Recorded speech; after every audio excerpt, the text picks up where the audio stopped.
جتنا بھی اگر بارش کے باعث تھوڑی سی سڑک ٹوٹ گئی ہے تو وہ فوری متعلقہ جو ادارہ ہے وہ فوری آ کے اسے ریپیئر ورک کرتا ہے. اگر یہ ریپیئر ورک وہ نہیں کرتا تو پھر وہ کراچی کی طرح وہ ٹوٹ کا شکار رہتا ہے. وہاں پہ بلدیاتی نظام ہے بھی نہیں فعال, تو اس کے باوجود بھی یہ معاملات ہیں. Thank you so much Anwar, thank you so much Almas, ہمارے نمائندے صورتحال پر کرتے. بھائی بات ہوتی ہے کہ کام جب ہوتا ہے تو نظر آتا ہے, اس کے لیے پھر بار بار کہنا نہیں پڑتا ہے. تو کام جب ہوگا پبلک بھی خوش ہوگی, مطمئن ہوگی, وہ تعریف بھی کرے گی. جب نہیں ہے تو آپ کراچی کی بات کر لیں تو یہاں کی پبلک کی جو اوپینین تھی وہ ہم نے آپ کے سامنے شیئر کر لی, تو فیصلہ اب آپ لوگ خود ہی کر لیں. تو یہاں پر لیتے ہیں شارٹ بریک اور اس بریک کے بعد واپس آتے ہیں.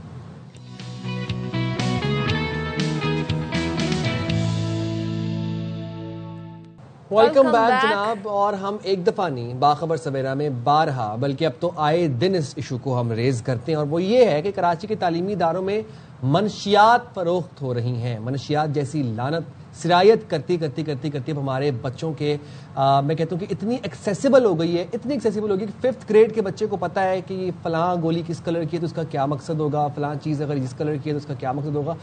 اور آپ سوچیں کہ ایڈیبلز اور براؤنیز اور لالی پاپس اور پتہ نہیں کس یس کوکیز بھی, یعنی کہ ان کو ایسے پریزنٹ کیا جا رہا ہے کہ پتہ بھی نہیں چلتا جی کہ منشیات ہوگی. اور اتنا زیادہ مختلف نام, عجیب و غریب قسم کے فینسی نام بھی آ گئے ہیں, مختلف قسم کی یہ فارم میں اویلیبل ہے.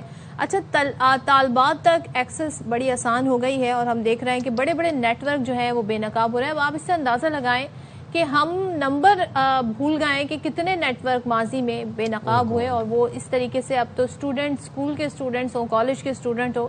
تو کراچی کا علاقہ شاہ لطیف, یہاں پر کارروائی کی گئی اور ملزم احمد علی کو گرفتار کیا گیا, جو نہ صرف اسکول اور کالجز میں منشیات سپلائی کرتا تھا بلکہ اس نے جدید طریقہ اپناتے ہوئے, ظاہر ہے آن لائن آج کل ایک طریقہ ہے جدید, ڈیلیوری سروسز شروع کی ہوئی تھی, اور میڈیسن کے ڈبوں میں, یعنی کہ جو ادویات ہیں ان کے ڈبوں کے ذریعے منشیات کی ترسیل کا ایک خفیہ نیٹ ورک بنائے رکھا تھا. اور کارروائی کے دوران 1 کروڑ روپے سے زائد مالیت کی منشیات برآمد ہوئی, جن میں 750 سے زائد پتہ نہیں ڈانسنگ پلز ہیں, آئز ہے, ویڈ ہے, نہ جانے کیا کیا نام ہے جو سامنے آئے. اچھا جناب, اب یہ آپ ذرا سمجھیں, پیرنٹس کے لیے بڑا ایک لمحہ فکریہ ہے. آپ اگر دیکھ رہے ہیں کہ آپ کے گھر میں ڈیلیوریز ہو رہی ہیں, اور کس چیزوں کی ہو رہی ہیں, خاص طور پہ دوائیوں کی, آئی ڈراپس کی, ایئر ڈراپس کی, ذرا پلیز کسی دن آپ لوگ وہ چیک بھی کریں کہ وہ اس کا نا وہ جو اوپر جو ریپ لگا ہوتا ہے. بچے کہتے ہیں جی ہماری باؤنڈریز ہیں, آپ ہمارے پارسل نہیں چیک کر سکتے. نہیں تو پھر وہ ایک دھرے نا, پھر اگر اس کے اندر آپ کو پاؤڈر آ رہا ہے یا اس کے اندر آپ کو گمیز آ رہی ہیں تو کھول کے چیک تو کرنا پڑے گا. اور بڑا ٹیکنیک ہوتی ہے یہ نا, جو آپ فار ایگزامپل اگر آئی ڈراپس ہے نا تو اس کے اوپر جو ریپ لگا رہا ہے جس میں ساری برانڈنگ ہوئی ہوتی ہے, اس ریپ کو اگر آپ اتاریں تو نیچے سے بوٹل کٹ ہوتی ہے, وہ بوٹل کھولیں اس کے اندر پراپر آپ کو پیکٹ ملے گا. اس طرح سے نظر رکھیں اپنے بچوں پہ. اب جدید طریقے آگے آپ لوگوں کو اپڈیٹ کرنا پڑے گا, ایوالو کرنا پڑے گا. بالکل. چلیں جی, اس پہ مزید یہ جو نیٹ پکڑا گیا ہے کیا انکشافات ہوئے ہیں بات کر لیتے ہیں. ہمارے نمائندے کامل عارف ہمارے ساتھ اسٹوڈیوز میں موجود ہیں. کامل تھینک یو سو مچ. کامل ذرا مجھے بتائیے گا, اب یہ کوریئر سروس والا معاملہ نیا تو نہیں ہے, جس طریقے سے سپلائی ہو رہی تھی, ویسے یہ ٹریس کیسے ہوئے؟ جی دیکھیے, ایک تو اس کی جو ایک دم آپ نے دیکھا ہے کہ گرفتاریاں ہونا شروع ہوئی ہیں, اس کی تھوڑا سا بیک گراؤنڈ ہے. یہ اس گرفتاریوں سے 2-3 دن پہلے قائمہ کمیٹی کا اجلاس ہوا کراچی میں, جس کا چیئر کیا تھا فریال تالپور صاحبہ نے, اور انہوں نے اس بات کے اوپر ہمیشہ کی طرح منشیات کے اوپر بڑا سخت رد عمل دیا.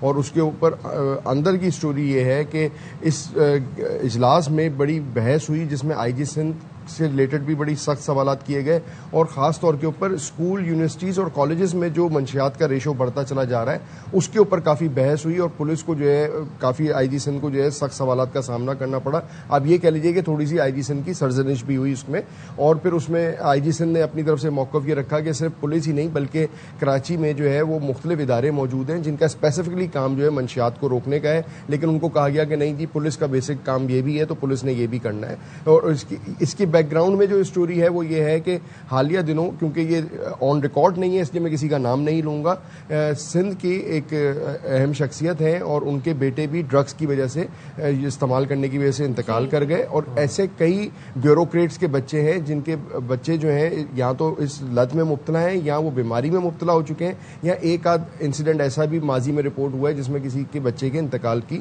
خبر بھی ہم تک موصول ہوئی ہے. کیونکہ وہ آن ڈاکومنٹ نہیں ہوتا, ریکارڈ پہ نہیں ہوتا, تو ہم اس کے نام نہیں نہیں لیتے. اچھا اب ہم آ جاتے ہیں اس نیٹ ورک کے اوپر. یہ نیٹ ورک جو ہے, یہ لڑکا جو پکڑا گیا یہ پہلے ایک موٹر سائیکل پہ رائڈر کا کام کرتا تھا خود. پھر اس کو پتا چلا ایک دن کہ یہ جو مجھے پارسل دیے جاتے ہیں مختلف جگہ سے مختلف جگہ ڈلیور کرنے کے لیے, اس میں جو ہے ڈرگز ہوتی ہے.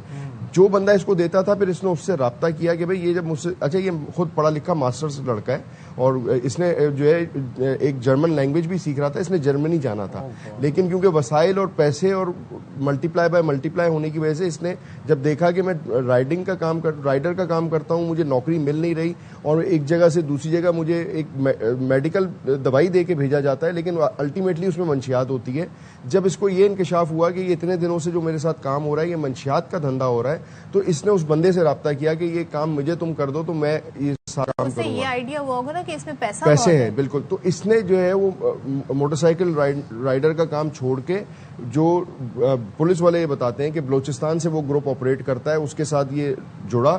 اس کے بعد وہ بلوچستان سے جو مختلف ہارڈ ویئر کمپیوٹر کے ہارڈ ویئرس ہوتے ہیں نا, اس کے اندر اس کو پیک کر کے ڈرگس اس کو بھیجتے ہیں. کتنے عرصے سے کر رہا تھا یہ کچھ 6-8 مہینے سے کر رہا ہے.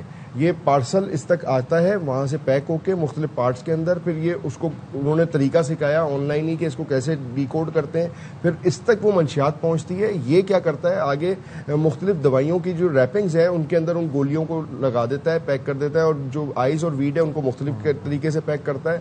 اس کے بعد یہ آرڈر نہیں لیتا, آرڈر وہاں پہ بیٹھا ہوا کوئٹہ میں یا پاکستان سے باہر بھی سنا جا رہا ہے یہ بندہ ہوتا ہے, وہ وہاں سے آرڈر لیتا ہے, وہ اس کو دیتا ہے, یہ آگے لوگوں کو اپنا کمیشن رکھ کے ڈلیور کراتا ہے. اور کام وہی ہے کہ رائڈر کے ذریعے مختلف جو اپلیکیشنز بنی ہوئی ان کے رائڈر کے ذریعے وہ ڈلیوری کرا دیتے ہیں.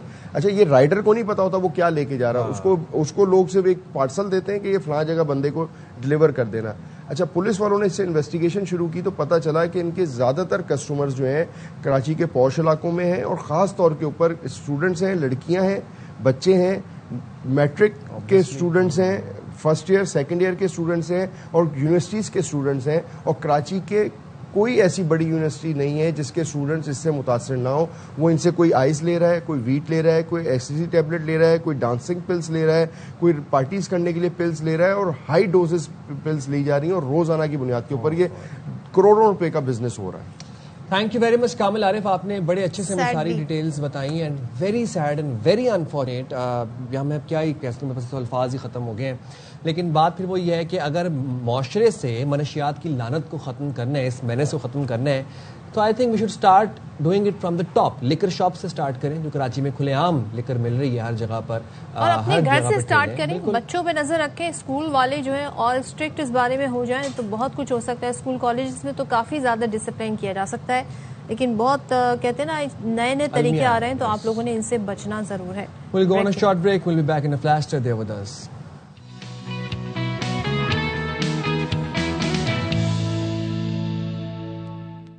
Welcome back once again. اور کچھ کہنا چاہ رہے ہیں. Before moving to the next segment, میں ایک بات یہاں پر پلیز مینشن کرنا چاہتا ہوں. دیکھیں گرمی بڑھتی چلی جا رہی ہے, گرمی ایکسٹریم ہو رہی ہے, اور اس گرمی میں ایک تو آپ جس سے بات کرو آگے سے اگلا بندہ ٹراما ڈمپنگ شروع کر دیتا ہے. پلیز تھوڑا سا اس بات کا خیال رکھیں کہ ہر بندے کے پاس اپنا اپنا بیگیج ہے, اور آپ نے اپنا بیگیج خود ڈیل کرنا ہے, میں نے خود کرنا ہے. کسی کا بیگیج کسی کی رسپانسبلٹی نہیں ہے. ہر بندہ ایموشنلی ایگزاسٹڈ ہے, تو وینٹ آؤٹ کرنے سے پہلے ایک دم سے نا ذرا تھوڑا سوچ لیا کریں کہ بہت گرمی ہے آلریڈی, اور ہر بندہ جو ہے نا وہ ایک کام کریں. بیسک ٹپ میں بتا دیتی ہوں, ٹھنڈا گلاس کی بوٹل اپنے ساتھ رکھیں, پانی سپ کر لیا کریں. بہت زیادہ آپ کو غصہ آ رہا ہے تو اپنے سر پہ پانی ڈال لیں, لیکن جو اس کو وینٹ آؤٹ کرنے کا کوئی بہتر مناسب طریقہ ڈھونڈیں. وہ سائن آپ کو میسج دے رہے تھے. تو جی کراچی کی گرمی بلکہ پورے ملک کی گرمی کی بات اگر ہم کر لیں, یہ سب کا مسئلہ ہے, آپ سب اس سے ریلیٹ بھی کر سکیں گے. جو اسکن ڈیزیز ہے وہ تیزی سے پھیل رہی ہیں, سویٹنگ زیادہ ہو رہی ہے, خارش بہت ہو رہی ہے, پھر ریڈ کلر کے دھبے پڑ جاتے ہیں, الرجی بہت ہو رہی ہے, بہت شکایت عام ہو رہی ہیں. اچھا اب اسے ہیٹ ریش بھی کہا جاتا ہے, فنگل انفیکشن بھی کہا جاتا ہے, گرمی دانے بھی کہا جاتا ہے. تو کیا کیسے اس سے بچا جا سکتا ہے, یہ آپ کی صحت پر کس طرح کے اثرات ڈال رہے ہیں؟ کیونکہ کچھ لوگ جو ہیں وہ سوچتے ہیں جی ہم اوور دا کاؤنٹر کوئی آئنٹمنٹ یوز کر لیں, کوئی powder talcum powder sort of use کر لیں تو اس سے بہتر ہو جائیں گے. آن لائن اتنی بھرمار آ گئی ہے برانڈز کی, پروڈکٹس کی, ٹوٹکے آ گئے ہیں. اچھا پہلے تو جو گھریلو ٹوٹکے ہوتے تھے نا, اب میں دیکھتا ہوں وہ آن لائن بک رہے ہیں. وہ ٹوٹکے 4-5 کریمز مکس کی اور پکڑ کے وہ اسٹیرائڈ والی کریمز لگائی جا رہے ہیں لوگ, اور گرمیوں میں لگا رہے ہیں.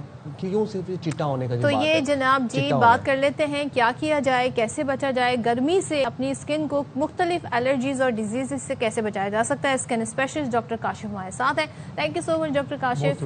ذرا بتائیے گا اس کو کامن لوگوں کے پاس کیا مسئلہ ہے جو لے کر زیادہ پرابلم ہے, جو کہ پرسپریشن بڑھ جاتی ہے. دیکھیے اس کی ایک بہت ایزی ٹپ ہے کہ ہلکے کلر کے کپڑے پہنے, وائٹ پہنے, لائٹ بلو, لائٹ پنک اور کاٹن پہنے بغیر کلر. آئی نو بلیک زیادہ لوگوں کو پسند ہے, تو بلیک بھی آپ کاٹن میں لے لیں وداؤٹ کلف پہنے, ٹھیک ہے نا. ایک اور چیز یہ کہ اس کے اندر فنگل انفیکشن بہت بڑھ جاتے ہیں اور ایگزیما بھی. اچھا, فنگل انفیکشن اور ایگزیما دو الگ الگ ڈیزیزز ہیں, ان کا لک بھی الگ ہے اور ٹریٹمنٹ بھی الگ ہے. لوگ ایک ہی کریم ہوتی ہے وہ ہر جگہ لگا دیتے ہیں. فنگل انفیکشن میں آپ کو راؤنڈ دائرے ملیں گے, ٹھیک ہے, اور اس میں بہت خارش ہوگی. جو آپ کا ایگزیما ہے وہ تھوڑا سا ابھرا ہوا ہوگا, اس پہ بھی خارش ہوگی, لیکن وہ کوئی کانٹیکٹ سے ہوگا. ایک فنگل انفیکشن جو بہت کامن میرے پاس آ رہا ہے ینگ لڑکے لڑکیوں میں, وہ دھبے بڑھ جاتے ہیں باڈی پہ, جو چہرے تک آ جاتے ہیں. اس میں خارش کچھ نہیں ہوتا. اگر آپ فیئر ہیں تو ڈارک کلر کے ہوں گے, اور اگر آپ ڈارک ہیں تو اسے لائٹ کلر کے ہوں گے. لوگ بہت پریشان ہو جاتے ہیں کہ یہ تو بھی ویٹیلیگو ہے, یہ تو برس ہے, یا لیوکوڈرما ہے. تو اس کا بہت اچھا علاج ہے, لیکن اس کے لیے آپ کو آنا پڑے گا ہمارے پاس, دکھائیے. اس کے اندر ایک چیز جو ہے, جو لوگ بہت زیادہ ٹینشن لیتے ہیں کیونکہ آج کل گرمی ہے, پسینہ بہت آ رہا ہے, لوگ ایک دوسرے کی تولیہ استعمال کر لیتے ہیں, ایک دوسرے کا کوم یوز کر لیتے ہیں. یہ بالکل نہ کریں. پانی کا شدت سے زیادہ وہ یوز کریے. اگر پانی آپ کو بورنگ لگتا ہے تو لسی لے لیجئے, لیمو پانی لیجئے. آج کل تو لیمن منٹ آپ گھر پہ بنا سکتے ہیں. یہ چیزیں بہت ضروری ہیں. کھیرا بہت کھائیے. ایک چیز ہے کہ اپنا سن بلاک ضرور یوز کریں. سن بلاک وہ ہو جو آئل فری ہو, واٹر بیسڈ ہو, کیونکہ دیکھیے سن لائٹ بھی آپ کو بڑھ رہی ہے. ویدر کے اندر سب سے امپورٹنٹ چیز ہے کہ آپ کی جو پرسپریشن ہے, کیونکہ ہماری باڈی ٹیمپریچر ہمارا 37 ڈگری سینٹی گریڈ 98.6 ڈگری فahrenheit ہونا چاہیے. جو بڑھ جاتا ہے تو باڈی سے پرسپریشن ہوتی ہے. جب آپ کو پرسپریشن ہوتی ہے, جو آپ کو سویٹنگ ہوتی ہے, اس کی وجہ سے بہت سارے اسکن ڈیزیزز ہیں. اور جو سر فہرست اسکن ڈیزیز ہے جو کہ سب پریشان ہے, ایکنی, چہرے پہ دانے بہت بڑھ جاتے ہیں, فیس پہ سیبم پروڈکشن ہو جاتا ہے. جی, سیبم پروڈکشن بڑھ جاتا ہے. اچھا, پھر آئی ڈونٹ نو کچھ لوگ, ڈونلڈ ٹرمپ صاحب کچھ اور نہ سمجھیں. جی وہ والا نہیں, سیبم ہے یہ, فیس کا ہے یہ, اور یہ فیس پہ بڑھ جاتا ہے. اور آپ کو حیرانگی ہوگی ایکنی لڑکوں میں زیادہ ہوتی ہے. میں لڑکوں کی طرف آنا چاہ رہا تھا. بوائز اب جنہوں نے بائک پہ ٹریول کرنا ہے اور پہننا ہے ہیلمٹ, اوپر سے پسینہ بھی آئے گا, ہیلمٹ پھر چینج بھی کرتے ہیں, ایک دوسرے کا سواپ بھی کر لیتے ہیں, پھر بالوں پہ بھی افیکٹ ہوتا ہے. ذرا اس پہ بالکل اس پہ بھی ہوتا ہے کہ اس کے وجہ سے فنگل انفیکشن ہو سکتا ہے. ایکنی کے لیے سب سے امپورٹنٹ میں سب لڑکوں کو کہوں گا کہ آپ ایک صبح ایک سن بلاک یوز کریں, آئل فری, واٹر بیسڈ, ٹھیک ہے, اور ایکنی کریم رات میں یوز کریں, اور کوشش کریں اپنا ہیلمٹ خود ہی یوز کریں. اگر کوئی اور یوز کرے تو اس کو سواپ سے, کاٹن سواپ سے لے کر اس کو صاف کر دیں. بلکہ کوئی اور بھی کیا, آپ خود بھی جو ہیلمٹ یوز کر رہے ہیں اس کو بھی وقتاً لیکن ہیلمٹ ضرور یوز کریں, نو میٹر جتنی آپ کو پسینہ ہے. اچھا, کیلامین لوشن آ رہا ہے جو کہ بہت کامن ہے, آئسی کاٹ لوشن کے نام سے بھی آ رہا ہے, بہت سارے ناموں سے. وہ تو میرے خیال میں ہر گھر میں ہونا چاہیے.